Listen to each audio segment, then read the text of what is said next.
প্রিয় শিক্ষার্থী বন্ধুরা, আজকে আমরা আলোচনা করব আমাদের পাঠ্য বই থেকে একাদশ অধ্যায়ের সৃজনশীল প্রশ্ন নং 4 নিয়ে। তো এই প্রশ্নে আমরা প্রথমে দেখতে পাচ্ছি এখানে পুরো ব্যাখ্যা আকারে সবগুলো এন্ট্রি দেওয়া আছে এবং কোনটার কত ব্যয় প্রত্যেকটা ইন ডিটেলসে দেওয়া আছে। তো এখানে বলছে সোনালী গার্মেন্টস 2025 সালের 1 মে থেকে 31 মে পর্যন্ত মোট 30 লক্ষ টাকার শার্ট বিক্রয় করে। এখানে টোটাল 30 লক্ষ টাকার শার্ট বিক্রি করেছে, অর্থাৎ শার্টের বিক্রয় মূল্যটা এখানে দেওয়া আছে একদম শুরুর দিকে। তারপর বলছে শার্ট তৈরি এবং বিক্রয় সংক্রান্ত খরচসমূহ নিম্নরূপ, অর্থাৎ এই যে শার্টটা তৈরি করেছে এই শার্ট তৈরি করার জন্য যা যা খরচ হয়েছে প্রত্যেকটা খরচ নিচে দেওয়া আছে। প্রথমে বলছে কাপড় ক্রয় করা হয়েছে 4,20,000, বোতাম এবং অন্যান্য সামগ্রী ক্রয় করা হয়েছে। অব্যবহৃত কাপড়ের মূল্য, অর্থাৎ টোটাল কাপড় যতটুকু কেনা হয়েছিল সম্পূর্ণটা খরচ হয়নি, কিছু অংশ এখনো রয়ে গেছে। তো অব্যবহৃত কাপড় বলতে বোঝানো হয়েছে যেটা এখনো খরচ হয়নি বা যেটা শার্ট তৈরিতে এখনো ব্যবহৃত হয়নি, সেই অংশটা আছে। তৈরি শার্টের প্রারম্ভিক মজুদ, অর্থাৎ যে শার্টটা তৈরি করা হয়েছে তার একটা প্রারম্ভিক মজুদের পরিমাণ ছিল। শ্রমিকদের মোট মজুরি দেওয়া আছে। তারপর দেওয়া আছে কারখানার আনুষঙ্গিক খরচ, অর্থাৎ কারখানা রিলেটেড যে খরচগুলো। এরপর বলছে টেলিফোন এবং বিদ্যুৎ বিল। তারপর আছে পরিবহন খরচ, প্রারম্ভিক চলতি কার্য, অর্থাৎ যখন কাজ শুরু হয়, কাজ শুরু হওয়ার মাঝামাঝি পর্যায়ে বা অর্ধেক কাজ শেষ হয়েছে এরকম পর্যায়ে কিছু প্রারম্ভিক উদ্বৃত্ত থেকে যায়, সেই পরিমাণটা এখানে দেওয়া আছে। তৈরি শার্টের সমাপনী মজুদ, দেখো এখানে ছিল তৈরি শার্টের প্রারম্ভিক মজুদ, এখানে আছে সেই তৈরি শার্টের সমাপনী মজুদ পরিমাণ। তারপর বলছে শোরুমের ভাড়া, অফিস ভাড়া এবং বিক্রয় কর্মীর কমিশন, অর্থাৎ শার্ট তৈরি করতে যে সকল ব্যয় হয় প্রত্যেকটা ব্যয় এখানে দেওয়া আছে। ক নাম্বার প্রশ্নে বলা হয়েছে উপযুক্ত তথ্য থেকে ব্যবহৃত কাঁচামালের ব্যয় নির্ণয় করো, অর্থাৎ এই যে কাপড় ক্রয় করা হয়েছে এই কাপড়টা হচ্ছে আমাদের একটা কাঁচামাল। এখন এই কাঁচামালের মধ্যে থেকে কতটুকু কাঁচামাল ব্যবহার করা হয়েছে সেই পরিমাণটাই আমাদের এখানে নির্ণয় করতে বলা হয়েছে। তাহলে এখানে আমরা কিভাবে করব, অবশ্যই আমাদের এখানে ছকের মাধ্যমে পুরো বিষয়টা দেখাতে হবে। প্রথমে আমরা নিয়ে আসব যতটুকু কাপড় ক্রয় করা হয়েছে সেই কাপড় ক্রয়ের পরিমাণটা। তাহলে দেখো আমাদের এখানে কাপড় ক্রয়ের পরিমাণ বলা হয়েছে 4,20,000 টাকা। তাহলে 4,20,000 টাকার কাপড় আমরা ক্রয় করেছি। এবার কাপড় যখন ক্রয় করে অফিস পর্যন্ত বা কারখানা পর্যন্ত নিয়ে আসি সেক্ষেত্রে আমাদের একটা পরিবহন খরচ হয়। তো এখানে আমাদের পরিবহন খরচের পরিমাণটা দেওয়া আছে 11,500 টাকা। তাহলে কাপড় ক্রয়ের সাথে আমরা এখন যোগ করব পরিবহন খরচ, কারণ কাপড় ক্রয়ের ক্ষেত্রে পরিবহন খরচ মাস্ট, এটা একটা প্রত্যক্ষ খরচের মধ্যে পড়ে। পরিবহন খরচ করা হয়েছে 11,500 টাকা। তাহলে প্রথমে আমরা 4,20,000-এর সাথে 11,500 টাকা যোগ করব। যোগ করলে আমরা এখানে পাচ্ছি 4,31,500 টাকা। এবার দেখো আমাদের এখানে অব্যবহৃত একটা কাপড়ের পরিমাণ দেওয়া ছিল, এখানে অব্যবহৃত কাপড়ের পরিমাণ দেখতে পাচ্ছি 65,000 টাকা, যেটা আমরা এখনো ইউজ করিনি, কিছু কাপড় রয়ে গেছে। তো যে কাপড়গুলো রয়ে গেছে সেগুলোর মূল্য আছে 65,000। তো যেহেতু এটা রয়ে গেছে আমরা এটা মাইনাস করে দিব। তাহলে মাইনাস করব অব্যবহৃত কাপড়ের মূল্য। তাহলে অব্যবহৃত কাপড়ের মূল্য দেওয়া আছে 65,000 টাকা। তো এখন আমরা এই 65,000 টাকা মাইনাস করে দিব। তাহলে যদি এখান থেকে 65,000 মাইনাস করি আমাদের টোটাল ব্যবহৃত কাঁচামালের ব্যয় দাঁড়াচ্ছে 3,66,500 টাকা। এবং অবশ্যই আমরা চেষ্টা করব এখানে নামগুলো লিখে দেওয়ার। তো এখানে নামটা আমরা লিখি, এটার নাম হচ্ছে ব্যবহৃত কাঁচামালের ব্যয়। আমরা যতটুকু কাঁচামাল ব্যবহার করেছি তার ব্যয় দাঁড়াচ্ছে 3,66,500 টাকা। এবার চলে যাই পরবর্তী প্রশ্ন। খ নাম্বার প্রশ্নে বলা হয়েছে সোনালী গার্মেন্টসের বিক্রিত শার্টের ব্যয়, অর্থাৎ যতটুকু শার্ট বিক্রি করা হয়েছে সেটার তো অ্যাকচুয়ালি একটা ব্যয় আছে, অর্থাৎ শার্টটা তৈরির একটা ব্যয় আছে। এখন সেই বিক্রিত শার্টের ব্যয় নির্ণয় করতে বলা হচ্ছে। তাহলে বিক্রিত শার্টের ব্যয় যদি আমরা নির্ণয় করতে চাই, প্রথমে আমরা যে ব্যবহৃত কাঁচামালের ব্যয়টা নির্ণয় করলাম এখান থেকেই আমাদের স্টার্ট করতে হবে। তাহলে প্রথমে আমরা যেটা ক থেকে পেয়েছি সেই ক থেকে পাওয়া অংশটা লিখব, ব্যবহৃত কাঁচামালের ব্যয়। ব্যবহৃত কাঁচামালের ব্যয়ের পরিমাণ আমরা পেয়েছিলাম 3,66,500 টাকা।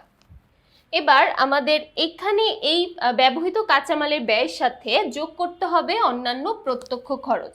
তো আমরা যদি অন্যান্য প্রত্যক্ষ খরচ দেখি, এখানে শুধুমাত্র একটাই প্রত্যক্ষ খরচ আমরা দেখতে পাচ্ছি, সেটা হচ্ছে শ্রমিকদের মোট মজুরি। অর্থাৎ মোট মজুরি বা শ্রমিকদের মজুরি না প্রদান করলে কিন্তু তুমি অবশ্যই শার্ট তৈরি করতে পারবা না বা যে কোনো প্রোডাক্ট তৈরি করা সম্ভব না। তাই এটা হচ্ছে আমাদের জন্য এক ধরনের প্রত্যক্ষ খরচ। তাহলে প্রত্যক্ষ খরচ আমরা একটাই দেখতে পাচ্ছি, সো এখানে আমরা যোগ করব প্রত্যক্ষ খরচ। প্রত্যক্ষ খরচের পরিমাণ যেহেতু একটাই আছে, আমরা লিখব শ্রমিকদের মজুরি। শ্রমিকের মজুরির পরিমাণ দেওয়া আছে 12 লক্ষ টাকা। তাহলে আমরা যদি 3,66,500 সাথে 12 লক্ষ টাকা যোগ করি তাহলে এখানে টোটাল পরিমাণ দাঁড়াচ্ছে 15,66,500 টাকা। এই যে ব্যবহৃত কাঁচামালের ব্যয়ের সাথে আমরা শ্রমিকের মজুরি যোগ করে পরিমাণটা পেয়েছি, এই পরিমাণের নাম হচ্ছে মুখ্য ব্যয়। তাহলে এখানে আমরা লিখে দিব মুখ্য ব্যয়। এবার এই মুখ্য ব্যয়ের সাথে আমাদের যোগ করতে হবে কারখানা উপরিব্যয়। তাহলে এখন আমরা যোগ করব কারখানা উপরিব্যয়। তাহলে এবার আমরা দেখি কারখানা উপরিব্যয়ের মধ্যে কি কি আছে। কারখানা উপরিব্যয় মানে হচ্ছে শার্ট তৈরি করার ক্ষেত্রে কারখানায় যে সকল কাজ হয় বা কারখানার মধ্যে আমাদের যে সকল ব্যয় হয় সেই বিষয়গুলো।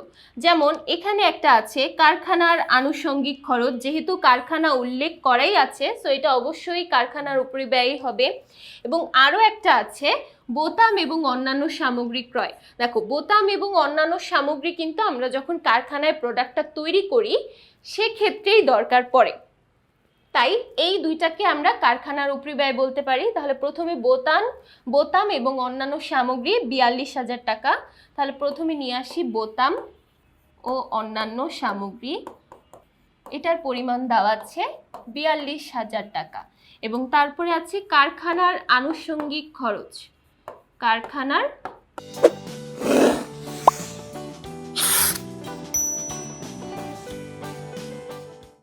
আনুষঙ্গিক খরচ।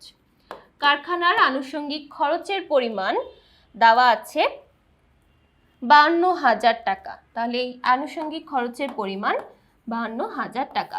এবার যদি দুইটা খরচকে আমরা যোগ করে দেই আমাদের টোটাল কারখানা উপরিব্যয়ের পরিমাণ দাঁড়াচ্ছে 94,000 টাকা। তাহলে এখন আমরা কি করব, 15,66,500 সাথে আমরা 94,000 টাকা যোগ করে দিব। তাহলে দেখি 15,66,500 যোগ 94,000, তাহলে এখানে আমাদের টোটাল উৎপাদন ব্যয়ের পরিমাণ দাঁড়াচ্ছে 16,60,500 টাকা এবং এটার নাম আমরা লিখব উৎপাদন ব্যয়। এবার এই উৎপাদন ব্যয়ের সাথে আমাদের বাকি তিনটা কাজ করতে হবে। প্রথমত, যদি চলতি কার্যের কোনো প্রারম্ভিক বা সমাপনী মজুদ থাকে সেই জিনিসটাকে আমাদের অ্যাডজাস্ট করতে হবে। তো এখানে আমাদের প্রশ্নের মধ্যে শুধুমাত্র প্রারম্ভিক কার্যটাই দেওয়া আছে। তাহলে এখন আমরা যোগ করব প্রারম্ভিক চলতি কার্য 72,000 টাকা। তাহলে যোগ প্রারম্ভিক চলতি কার্য 72,000 টাকা। এখানে যদি আমাদের সমাপনী পরিমাণটা দেওয়া থাকতো তাহলে কিন্তু আমরা সেই সমাপনী পরিমাণটাকে মাইনাস করে দিতাম।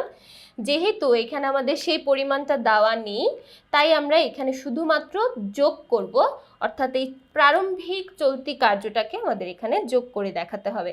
তাহলে এখানে আমাদের পরিমাণটা দাঁড়াচ্ছে 17,32,500 টাকা। এবার আমাদের আরও দুইটা কাজ বাকি আছে এবং সেটা হচ্ছে তৈরি শার্টের অর্থাৎ তৈরি পণ্যের প্রারম্ভিক এবং সমাপনী মজুদ। এই দুইটাকে আমরা অ্যাডজাস্ট করব। সবসময় মনে রাখবো প্রারম্ভিক মজুদটা সবসময় যোগ হয়ে যাবে এবং সমাপনী মজুদটা বিয়োগ হয়ে যাবে। তাহলে এক্ষেত্রে তৈরি শার্টের প্রারম্ভিক মজুদ যোগ এবং তৈরি শার্টের সমাপনী মজুদ বিয়োগ।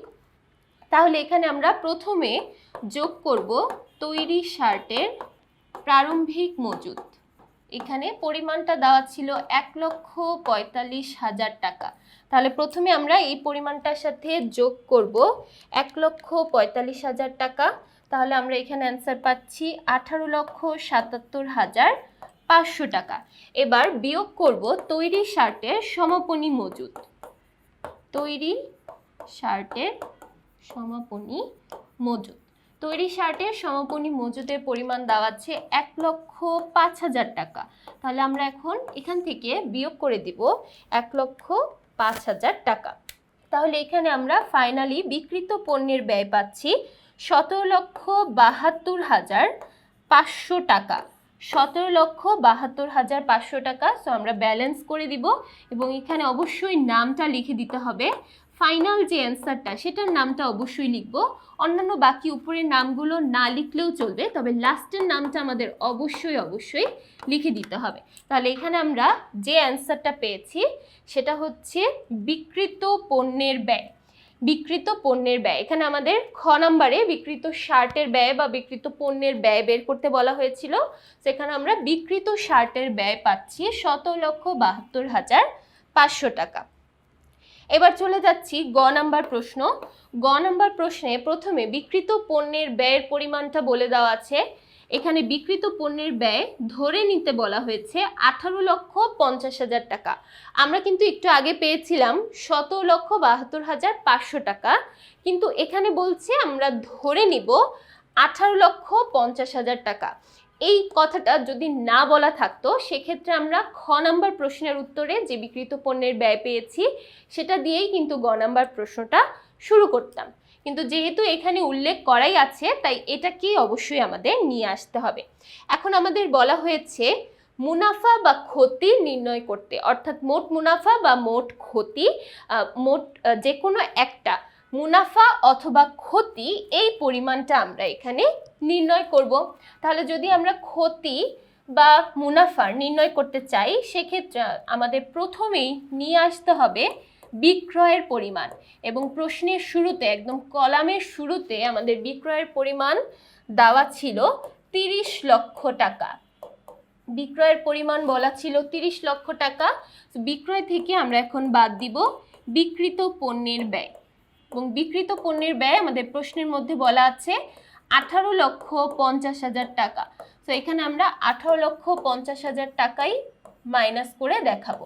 তাহলে আমরা যদি বিক্রয় থেকে বিক্রিত পণ্যের ব্যয় মাইনাস করি, অর্থাৎ এখানে আমাদের বিক্রয় 30 লক্ষ টাকা, এখান থেকে যদি আমরা 18,50,000 টাকা মাইনাস করি তাহলে এখানে আমাদের মোট মুনাফা পাবো।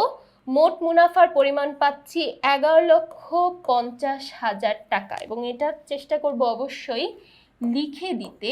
এখানে যে পরিমাণটা পেয়েছি সেটা হলো মোট মুনাফা। এবার এই মোট মুনাফা থেকে আমাদের বাদ দিতে হবে পরিচালন ব্যয়, বাদ পরিচালন ব্যয়। পরিচালন ব্যয়ের মধ্যে আবার দুই ধরনের ব্যয় থাকে, একটা হলো অফিস বা প্রশাসনিক ব্যয় এবং আরেকটা হলো বিক্রয় উপরিব্যয়। তাহলে প্রথমে আমরা এখানে নিয়ে আসব প্রশাসনিক ব্যয়। এবার আমরা দেখব প্রশাসনিক উপরিব্যয়ের মধ্যে কি কি আমাদের প্রশ্নের মধ্যে দেওয়া আছে। তাহলে প্রশ্নে চলে যাই। এখানে আমাদের প্রশ্নের মধ্যে প্রথমে দেখতে পাচ্ছি টেলিফোন এবং বিদ্যুৎ বিল। এটা আমাদের অফিসেই দরকার পড়ে, এটা কিন্তু কারখানায় কোনো দরকার নেই, তাই এটাকে আমরা কারখানা উপরিব্যয়ের মধ্যে লিখিনি। অফিস উপরিব্যয় বা প্রশাসনিক উপরিব্যয়, এটার মধ্যে যাবে টেলিফোন ও বিদ্যুৎ বিল। এবং আরও একটা অফিস ভাড়া, যেহেতু এখানে সরাসরি বলেই দেওয়া আছে অফিস ভাড়া, অফিস কথাটা থাকলেই সেই ব্যয়টা সাধারণত আমরা প্রশাসনিক উপরিব্যয়ের মধ্যে নিয়ে আসি। তাহলে এখানে দুইটা প্রশাসনিক ব্যয় আমরা পাচ্ছি, একটা হলো টেলিফোন ও বিদ্যুৎ বিল 9,000 এবং আরেকটা হলো অফিস ভাড়া 18,000 টাকা। তাহলে দুইটাকে আমরা নিয়ে আসবো। প্রথমে টেলিফোন বিলের পরিমাণ 9,000 টাকা এবং দ্বিতীয়টি হলো অফিস ভাড়া, এবং অফিস ভাড়ার পরিমাণ 18,000 টাকা। তাহলে দুইটাকে যোগ করলে আমরা টোটাল প্রশাসনিক উপরিব্যয় পাবো 27,000 টাকা। তাহলে ২৭,০০০ টাকা। ২৭,০০০ টাকাটা আমাদের এখানে মাইনাস করতে হবে। আবার আমরা দেখাবো বিক্রয় উপরিব্যয়। বিক্রয় উপরিব্যয়, বিক্রয় উপরিব্যয়ের মধ্যে কি কি আছে আমরা দেখি। বিক্রয় উপরিব্যয়ের মধ্যে প্রথমে আছে শোরুমের ভাড়া। এই যে এখানে যে শোরুমের ভাড়াটা আমরা দেখতে পাচ্ছি, দেখো এই শোরুমটা কখন আমাদের দরকার পড়ে, যখন আমরা প্রোডাক্টগুলো বিক্রি করি, অর্থাৎ শার্টগুলো যখন বিক্রি করতে যাব শোরুমে রেখেই তো বিক্রিটা হবে, এই জন্য শোরুমের ভাড়াটাকে আমরা বিক্রয় উপরিব্যয়ের মধ্যে ফেলবো। আবার বিক্রয় কর্মীর কমিশন, অর্থাৎ যে সেলসম্যানকে আমাদের কিছু কমিশন দিতে হয় বিক্রয় করিয়ে দেওয়ার জন্য, তাই এই দুইটাকে আমরা বিক্রয় উপরিব্যয়ের মধ্যে লিখতে পারি। প্রথমে শোরুম ভাড়া ২১,৩০০ এবং তারপর বিক্রয় কর্মীর কমিশন ২৫,০০০। তাহলে প্রথমে আমরা লিখব শোরুম ভাড়া ২১,৩০০ এবং আরেকটা হচ্ছে বিক্রয় কর্মীর কমিশন। বিক্রয় কর্মীর কমিশনের পরিমাণ দেওয়া আছে ২৫,০০০ টাকা। তাহলে দুইটাকে আমরা যদি যোগ করি তাহলে টোটাল পরিমাণ পাচ্ছি ৪৬,৩০০ টাকা। এবার দেখো প্রশাসনিক উপরিব্যয় এটাও আমরা বিয়োগ করছি, আবার বিক্রয় উপরিব্যয় এটাও আমরা বিয়োগ করছি, এবং আমাদের এই মোট মুনাফা থেকে যদি আমরা দুইটাকে বিয়োগ করি তাহলে যে অংশটা পাবো সেটাই হচ্ছে আমাদের নিট মুনাফা। এবং এখানে নিট মুনাফা দেখেই আমরা বুঝতে পারছি, কারণ মোট মুনাফার পরিমাণ কিন্তু ব্যয়গুলো থেকে অনেক বেশি। তাহলে এবার আমরা মাইনাস করে দেখি আমাদের অ্যান্সারটা কত আসে। তাহলে আমরা এখানে নিট মুনাফার পরিমাণ পাচ্ছি ১০,৭৬,৭০০ টাকা। ১০,৭৬,৭০০ টাকা, এবং এটাই হচ্ছে আমাদের ফাইনাল অ্যান্সার। আমরা ফাইনালি অ্যান্সার পাচ্ছি নিট মুনাফার পরিমাণ ১০,৭৬,৭০০ টাকা। তাহলে আমরা প্রথমে দেখলাম কিভাবে আমরা ব্যবহৃত কাঁচামালের ব্যয় নির্ণয় করতে পারি, তারপর দেখলাম বিক্রিত শার্টের ব্যয় বা বিক্রিত পণ্যের ব্যয় কিভাবে নির্ণয় করতে পারি, এবং তারপরের ধাপে আমরা দেখলাম মুনাফা বা ক্ষতি নির্ণয়। দেখো পুরো অঙ্কটাই কিন্তু একটা উৎপাদন ব্যয় বিবরণীর মধ্যেরই তিনটা আলাদা আলাদা পার্ট বা তিনটা আলাদা আলাদা ধাপ আমরা বলতে পারি। তো একটা অঙ্ক ভুল গেলে অবশ্যই পরের অঙ্কটাও ভুল যাবে, এটাই স্বাভাবিক। তো একদম শুরু থেকে আমরা খুব মনোযোগ সহকারে পুরো অঙ্কটা করার চেষ্টা করব। আশা করছি পুরো অঙ্কটাই সবাই খুব ভালোভাবে বুঝতে পেরেছো। পরবর্তী পর্বগুলো দেখার জন্য সবাইকে আমন্ত্রণ জানিয়ে আজকে এখানেই শেষ করছি। সবাই ভালো থাকবে, সুস্থ থাকবে, ধন্যবাদ।